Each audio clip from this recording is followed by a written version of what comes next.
Merci beaucoup, Monsieur Belmki. Je vais essayer de partager mon écran.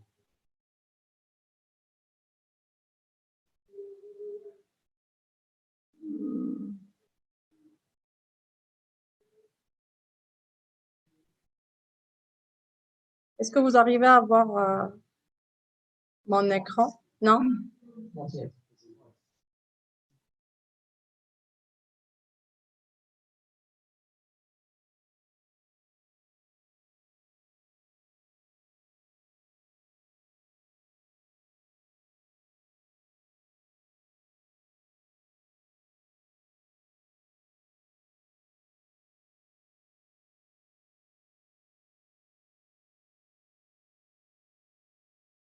Excusez-moi. Je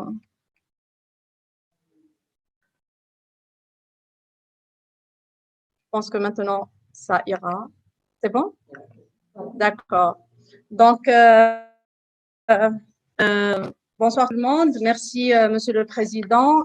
Tout d'abord, je tiens à féliciter le comité d'organisation pour cette... ça marche pas.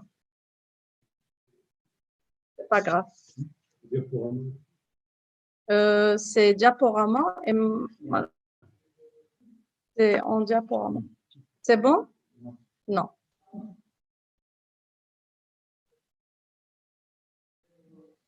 Aïe, aïe, aïe. C'est pas grave. Donc,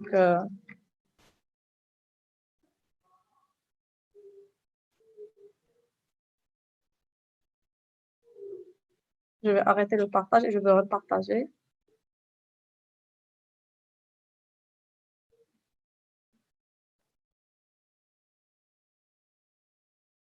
These things happen, unexpected technology. It's okay? Non. Okay, just go. C'est pas grave. Est-ce que vous arrivez à voir d'abord? Ou non? Parfait. We are more interested in what you say. Merci. Donc, comme son nom l'indique, notre intervention, moi et mon collègue, M. Himer, de la faculté polydisciplinaire de Safi, s'intitule Enseignement de la hybride de la traduction, cas de la FLAP. Donc, à travers cette présentation, nous allons essayer de présenter éventuellement les résultats d'une étude de cas faite sur un enseignement hybride de la traduction, éventuellement en licence fondamentale pour les étudiants de la Flamme. Donc, pour cette présentation, nous allons essayer de parler un petit peu de la traduction pour l'enseignement apprentissage de la langue française. Dans un deuxième temps, nous allons essayer de présenter l'outil exploité pour l'enseignement hybride, comment nous avons essayé de l'exploiter et quelles sont les difficultés que nous avions eues. Et pour finir, bien évidemment, par la suite, avec la présentation des résultats obtenus et éventuellement d'une ouverture ou de quelques ouvertures. Donc, il ne s'agira pas éventuellement dans cette présentation de parler de la possibilité de proposer un enseignement hybride de la traduction, mais de partager cette expérience et de voir le degré d'élaboration d'un cours hybride en exploitant l'outil proposé par l'Université Al-Qadiyya, à savoir e-campus UK. Donc, comme l'a déjà signalé l'admiral, l'enseignement ou le travail sur la traduction a une vision, ou la traduction, elle a une vision constructiviste de l'universel. Donc, quand on travaille la traduction, on a cet aspect et bien sûr, pour la traduction, elle représente le fait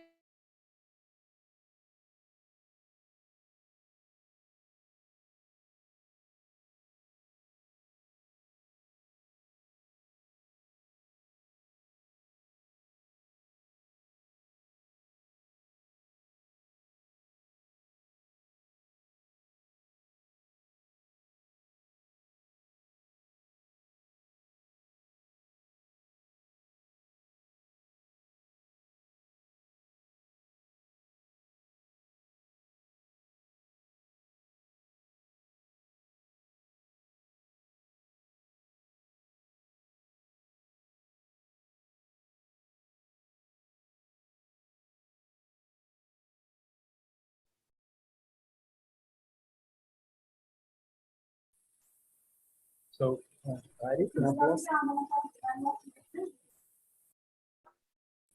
have lost your voice. Non. Et maintenant? Yeah, now it's D'accord. Bon, je ne sais pas si le partage est toujours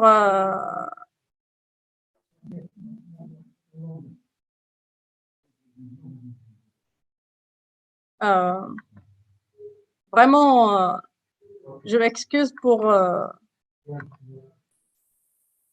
don't need to.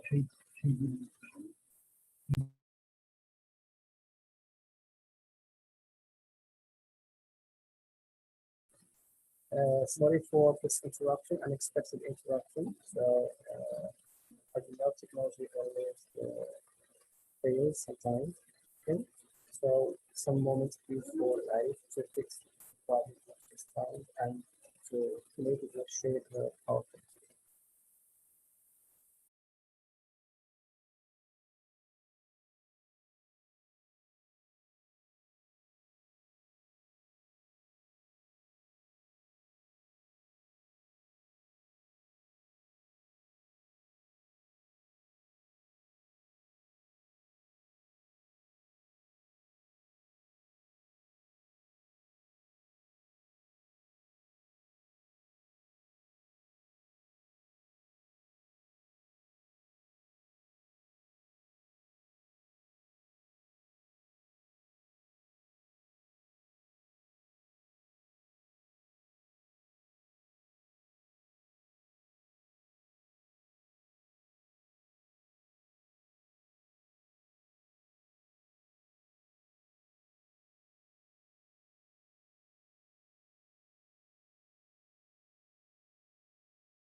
vraiment, je suis désolée, je m'excuse, mais on ne sait pas ce qui arrive.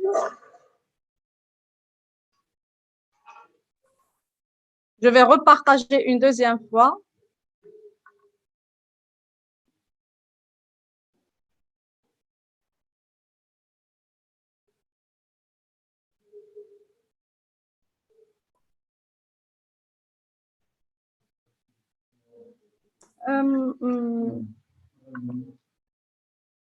Non, mais d'abord, ça ne donne rien. وصفت السيد قبيل ما عطانيش.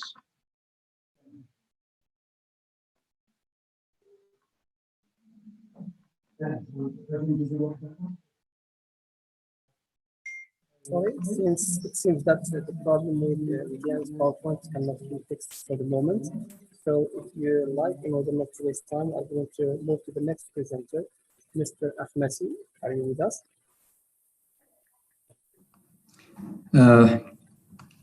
Good evening.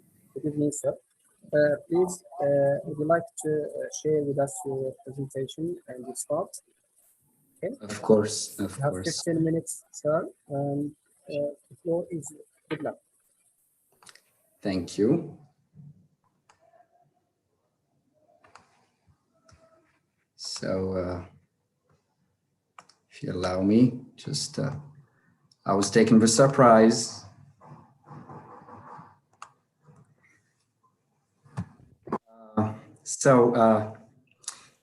This was unexpected. Just we did not expect that interruption on the presentation of the.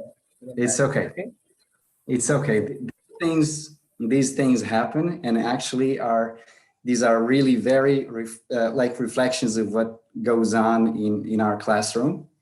Hence, this is a learning on the fly for everyone, including educators. So, good evening, everyone.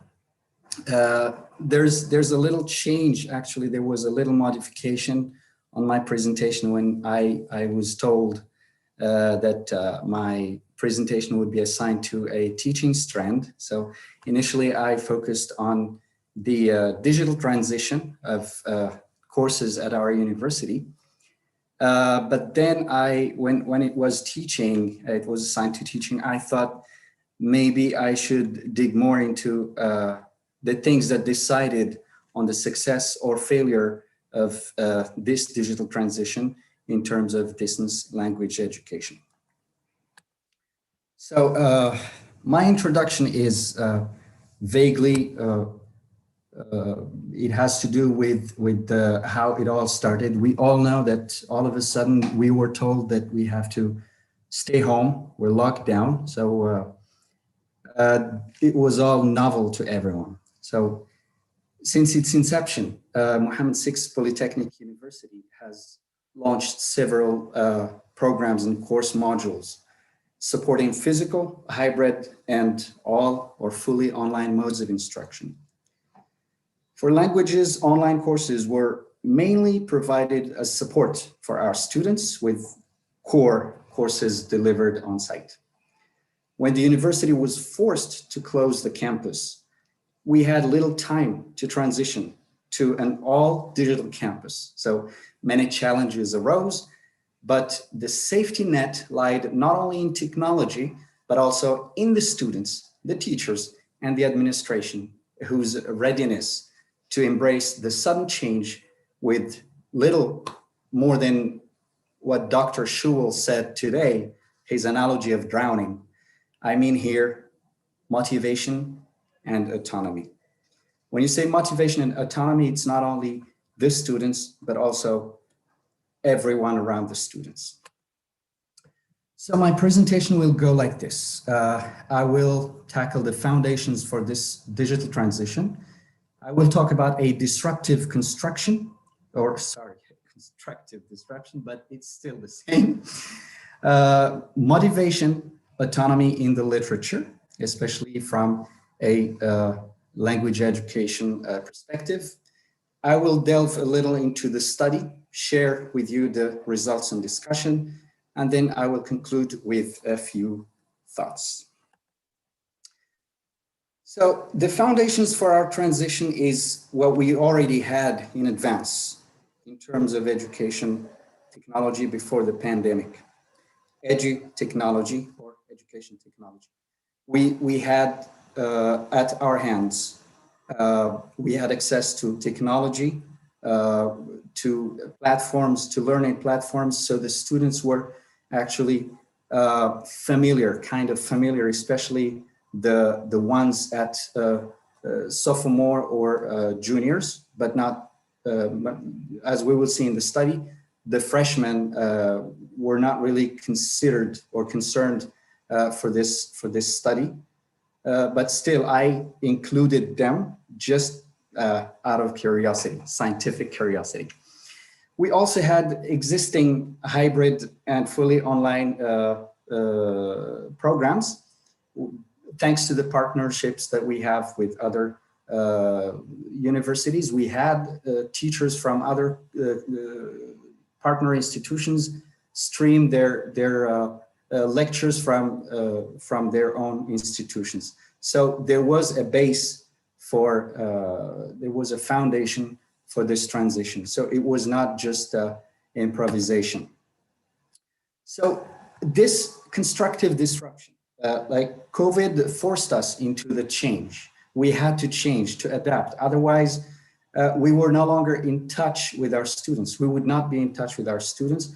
We would not be in touch with our teachers, and so on. So it's a whole mechanism that was about to fall apart, but we were very reactive as a team, teachers and administration, and also the management of the university. So we started with a couple of things. Content creation. We had teachers on site before COVID. They delivered their courses. We had paper copies, we had physical classrooms and so on. But then we had to centralize everything. I'll talk about the challenges of this. As we decided to digitalize our content, we had most of the teachers were ready for the transition, but we had to teacher train for this. We worked on platforms, we had to organize training sessions and so on. So it took us some time to centralize the content and to screen it before actually it gets to the students. For content delivery, well, we have created content. It is there for the students, but how would it be delivered? That was the question, because as we see here, the issues that we had today in this e-conference, day one of this conference, we had technical issues. So we looked for backup solutions. That's why we also anticipated that at our university, we would have technical issues, we would have technical glitches and so on. So we decided that we reduce teacher-student synchronous classes and adopt what Professor Hassan Gharras earlier today talked about in his French presentation, the flipped classroom. So the flipped classroom proved to be a very efficient method to countermeasure this issue of online issues and wasting time in trying to connect to one another and avoiding that frustration. Now, as the teachers and the students are in contact synchronously and asynchronously, we had to monitor as an administration because we have commitments towards different departments as a language center. So we had to monitor what was going on. Were the courses delivered, how much of the content was delivered, and how to substitute if there's any absence and so on, or if we lose a teacher to a broken computer, for example. So, and finally came the evaluation, not only of what was done, but also of the, I would call it assessment of the teachings, of the instruction, where how would we actually assess the students when some of them were using, well, most of them were using different technological means. So we had to fight for equal access to connection and to technology. So evaluating was also a challenge because normally we, the traditional teachers, we want to assess the student. We want to have them in the physical classroom. We want to see them actually study, and we are to see them take the test and know that the test is credible. But how can we do it? Asynchronously, synchronously? How can we avoid plagiarism and so on? So that was actually another issue. So motivation and autonomy. That's the main point that I mentioned at the very beginning. It's the determining factor. So developing skills, knowledge, attitudes with oneself and others in the scope, others in the context, of course, our colleagues, learners, administration, and institutional leadership. I'm referring here to the first quote of autonomy for students. The interaction with these stakeholders can influence motivation and autonomy. How is that? So for student autonomy, it's mostly, as Benson mentions here, it's the students or the learners' control over the aspects of their language, or more broadly, learning that takes place outside the context of formal instruction. Outside the context, that's what I'm talking about. When they are not with the teacher, they have their own resource. 5 minutes. Sorry. 5 minutes. Yeah, 5 minutes. Okay, I'll fast forward. Okay, so I'll go really quickly through this. Motivation for students and teacher. I'll just switch to the next one. This slide is about teacher motivation. When we say teacher motivation, it's here. Erdogan says it's the ability to develop appropriate skills, knowledge, and attitudes. If I say a teacher has to develop skills and knowledge and attitude, not only for himself or herself, but in cooperation with others. So it's a complex system. Well, it is also, motivation also is for amongst teachers is not an easy thing to grasp, because there are so many things that actually are in intersection there, because you can incentivize a teacher intellectually, financially, encourage them, they will feel appreciated, and as a result, they will feel motivated to be productive, and thus they will help the students. And this will result, of course, in better learning and teaching experience. So the survey, the study was like, I had my sources for this study was two things: administrative data sources during the lockdown, and the student questionnaire. The administrative data quickly are surveys, student surveys about the experience, teacher surveys, students about the teachers as well. And we also had virtual minutes or minutes, sorry, of each class. We had each class report, and we had to screen content and how it was. This is part of the evaluation that I talked about. And then there was a student questionnaire. The questionnaire covered mainly areas for to explore students' self-perception of their own the independence. Do they believe they are independent or not? We also asked the students in terms of what motivated them, their satisfaction, and so on. So this table here outlines the different kinds of the data I have here. It's synchronous, asynchronous classes, the ratio of synchronous versus asynchronous. The main platform that we use, it's Microsoft Teams, generally for all departments, and we had some departments that previously used Moodle, and others that used Canvas, of course, and Zoom. The backup platform, because whenever you have technology, think of breakdowns. So we put their backup platforms for each language. Each language here, the backup is mostly the teacher's choice. We left this autonomy for the teacher. If Teams doesn't work, you go for another one. And then we also considered the age of the teacher, because age, surprisingly, with Spanish, it all falsified my data, because the trend is the younger the teacher, the easier it gets with handling technology. But we have a teacher who's over 60, and this person adapted to technology in a wonderful and outstanding way. And on your left, on your far right, there's the score for each language in terms of student satisfaction. So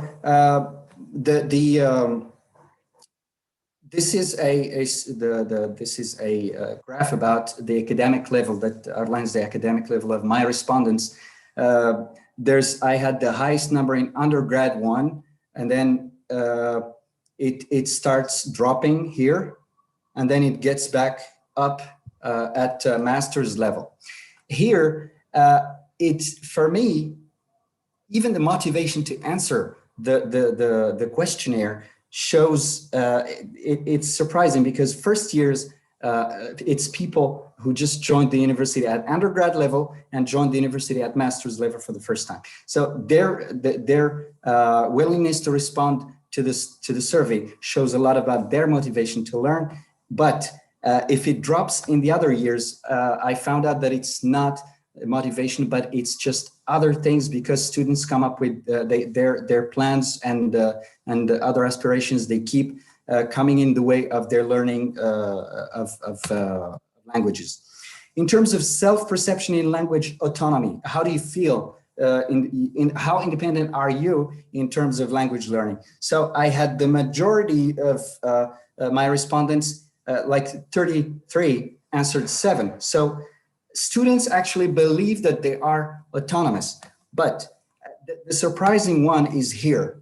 The students setting preferences, actually, when you say I am autonomous, for these students, that does not mean that they can study without a teacher, because most respondents, here I had 4 different settings. studying alone with no language professor. Mr. Rashid, Yes, please. Your time is over. 1 minute, please. Give me just 1 minute. I'll finish. 1 minute, please. Yes, please. So most of my respondents wanted to be with peers and with a language professor. And during COVID, most of the students did not like the fact that they had no physical contact or human contact with their teachers. So in conclusion, this study has shown that motivation and autonomy are two major players in reversing the effects of major shifts like that caused by the pandemic. In language education, two elements determine the extent to which our institution was successful in adapting to this change. The old adage or proverb of reaping what one has sown actually should resonate to everyone here, because the field of language education, if not affected by a pandemic, is inherently fast evolving. It is a fast evolving field. So back to Dr. Schill's again analogy, one could actually drown in this field without being able to contribute much. So the lessons we have learned over the last dozen months all evolve around sharing of resources, sharing of skills, and above all, a quest for professional development and that will allow us to still serve these learners who actually have all the information they need at the tip of their fingers. Thank you very much. Thank you very much. Thank you very much, Mr. Ahmasi. Very interesting and insightful presentation. Thank you. In which you have tried to, first part, to analyze the complexity of the process of implementing technology in our classes regarding the different parameters that come into play. And in the second part, you have shared with us the research, the results of an empirical research. And I'm delighted to moderate this session, this presentations, and in which the presenters have tried to share their experiences, their empirical research, and that's what we need in fact. Now, and we are going to come back to Arif to give her a second chance, and would like to apologize to Guerrero for keeping her waiting. So, Arif, the floor is yours. You have 15 minutes. D'accord. Merci, Monsieur Blinquet. Donc, j'espère que maintenant, alors, voilà.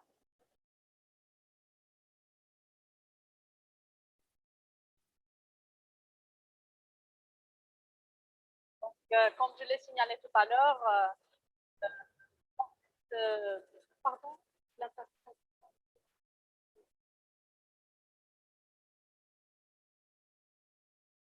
donc, comme je l'ai signalé tout à l'heure, je vais essayer de me rattraper et je vais essayer de faire vite. Donc, cette communication tourne autour de l'enseignement hybride de la traduction. Donc, nous avons essayé de 3 points, savoir la traduction et son rapport avec l'enseignement apprentissage de la langue française. Bien sûr, nous avons essayé de présenter qui exploité pour cet enseignement apprentissage, à savoir e-campus. Et nous allons finir par la présentation réalisée au sein de l'ANCARA avec les étudiants du semestre 6 de la filière langue arabe et langue vivante. Donc, comme je l'ai signalé tout à l'heure, il ne s'agit pas de présenter, de parler de la faisabilité de la chose, c'est-à-dire la faisabilité d'un enseignement de la traduction, mais c'est plutôt un partage de cette expérience. Donc, comme l'a déjà signalé l'admiral, l'enseignement de la traduction vise essentiellement le travail sur la traduction et de l'universel. Donc, quand on travaille la traduction, ce fait est similaire à l'apprentissage de langue française. Pourquoi? Parce que ou un étudiant traducteur, son objectif principal, ce n'est pas juste de passer du langue cible à une langue source, mais bien évidemment, pour qu'on puisse assurer ce passage, il faut éventuellement maîtriser et la langue source et la langue cible. Donc, il est question de passer l'arabe pratique vers le français. Donc, approfondir les connaissances par rapport à la langue arabe, parce que la langue arabe a une particularité, et de pouvoir passer vers le français, mais pour qu'on puisse assurer ce passage, il fallait mettre dans tout ce qui est syntaxique, sur tout ce qui est grammatical. Donc, bien sûr, je les signaler, nous avons travaillé avec un outil proposé par donc cet outil est y compris UK, comme est présenté sur l'écran. Donc, l'interface est la suivante et on a la possibilité ou la chance d'avoir un ressources et un ensemble d'activités. Donc, la fiche de ressources d'activités, comme vous le voyez ici, nous avions 7 ressources et 13 activités. Ces activités permettent éventuellement plusieurs types et plusieurs formes. Donc, si par exemple, dans un cours, nous avions l'activité leçon, pour pouvoir travailler de façon collaborative, on avait 2 activités, à savoir la base de données et le glossaire, comme c'est mentionné sur l'écran. Travail asynchrone était possible grâce aux activités chat et forum. Et bien sûr, évaluation était présent avec devoirs, tests, enquêtes. Il y avait aussi un feedback, et c'est à travers ce feedback que nous avions eu, moi et mon collègue, ce retour sur cette pratique hybride. Nous allons aussi d'animer des visioconférences grâce à l'application Big Blue Button, et nous allons essayer de répondre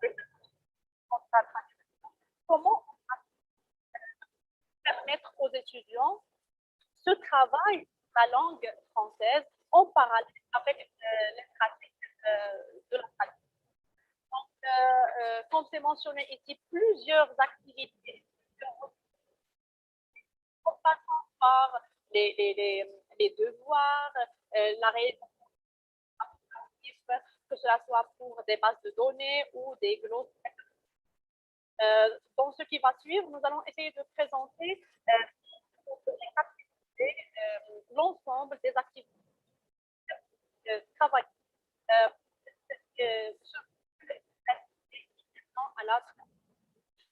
tout à l'heure, nous avions parlé des difficultés. Certes, en place à l'ère de Covid et de la pandémie, cette plateforme intitulée e-campus, mais malheureusement, il y avait beaucoup de difficultés. La première est celle de du savoir, c'est-à-dire pour les professeurs, donc on était face à une nouvelle plateforme, ce qui a vraiment fournir beaucoup d'efforts pour pouvoir connaître et pouvoir les adapter, évidemment, pour pouvoir proposer un enseignement non à distance, mais plutôt hybride. Parce que nous l'avons posé beaucoup de questions. C'est pourquoi nous avons opté pour d'autres moyens, en plus de, à savoir des murs virtuels, comme le voyez ici, à titre d'exemple, il y avait un mur pour les cours et un mur pour les travaux. Les étudiants envoyaient des travaux et on organisait des réunions pour pouvoir discuter de cette. Par rapport à ce module de à la traduction, il y avait l'utilisation des fichiers, des liens et des dossiers.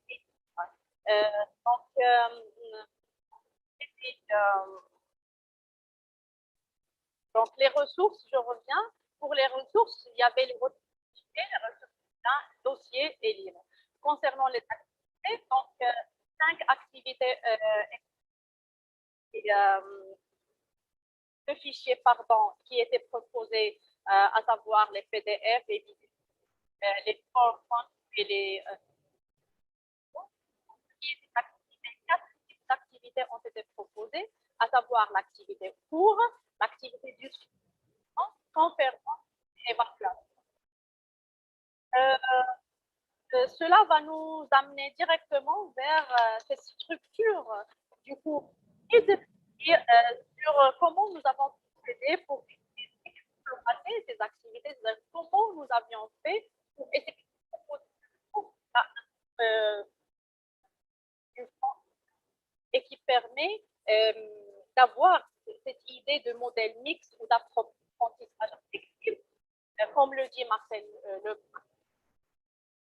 travailler dans un esprit d'enseignement hybride, il faut qu'il y ait un paradigme d'abord dans les rapports que ça construit avec les termes savoir, apprendre et donc, 4 étapes ont été exploitées ou prévues pour essayer d'arriver à ce cours.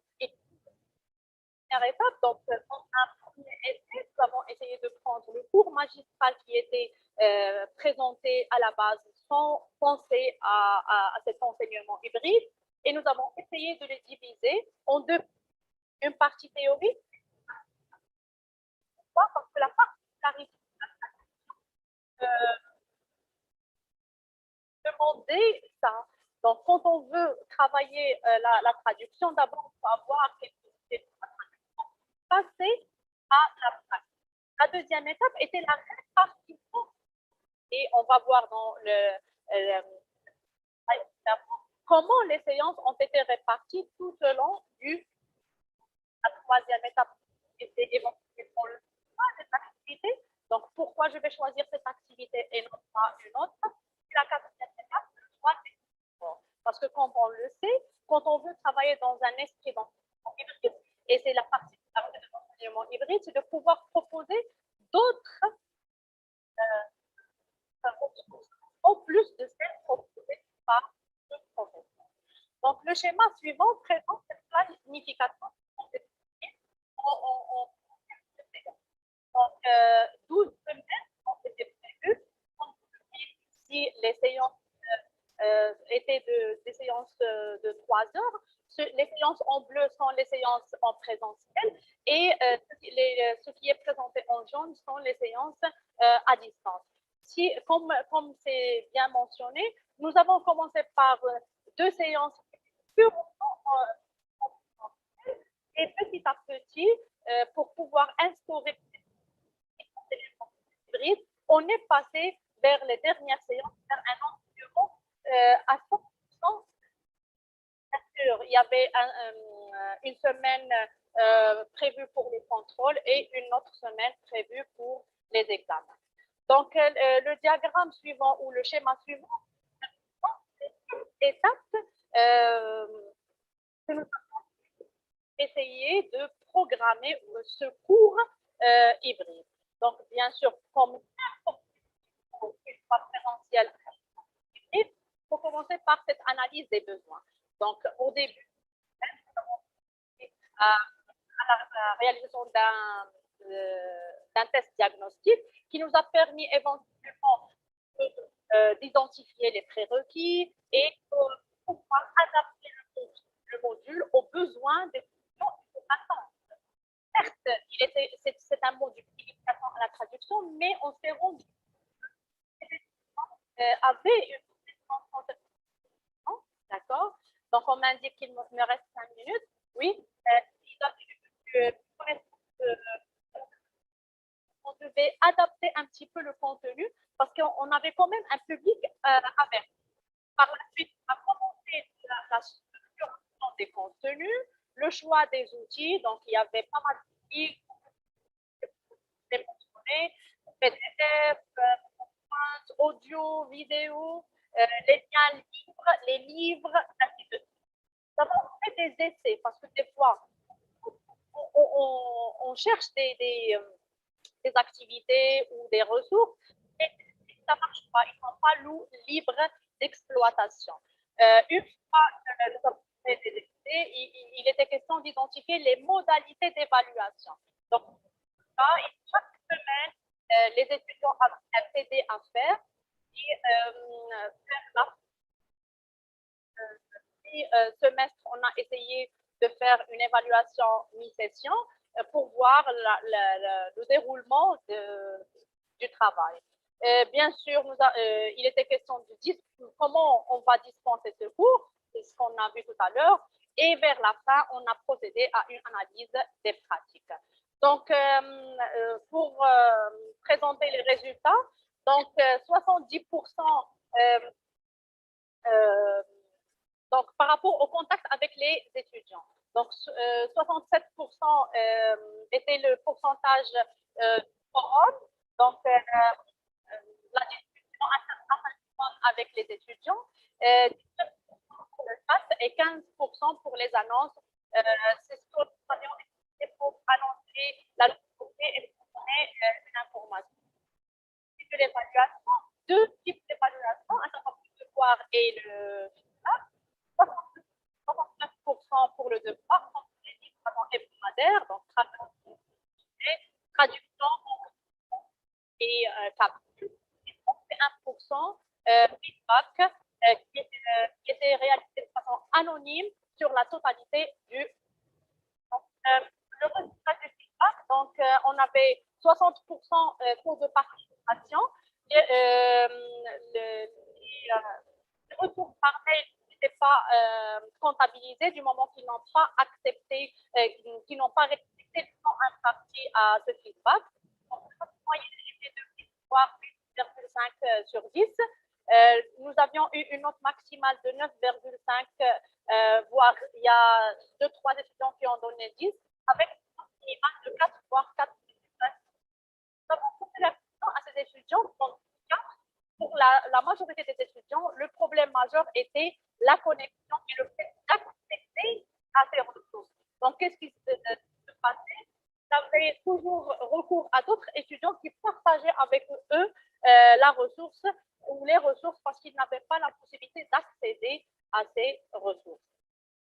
Donc, pour le contact direct, comme c'est mentionné, donc Zoom était exploité de 7% pour Zoom, 19% pour l'application intégrée à eCampus permettait un retour éventuellement à un enregistrement.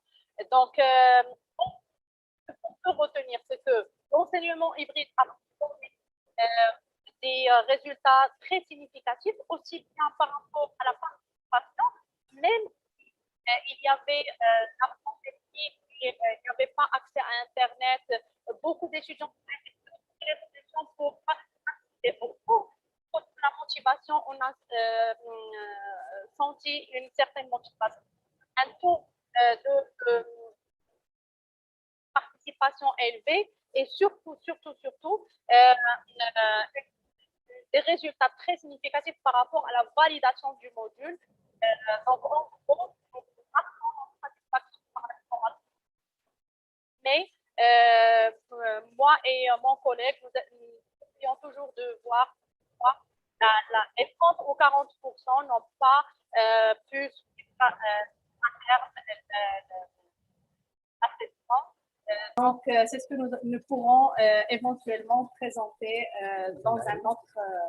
1 minute, please, to conclude. I know that you have a lot of things to share and to say. 1 minute, please. D'accord, j'ai déjà fini. Je voulais juste dire que le travail avec le monde hybride va permettre vraiment de toucher à plusieurs aspects. Ça permet éventuellement à l'étudiant de lire un petit peu chez lui, développer son autonomie, mais en contact, que cela soit avec son professeur ou ses collègues, un peu en mode et en mode présentiel. Donc, merci. Thank you very much.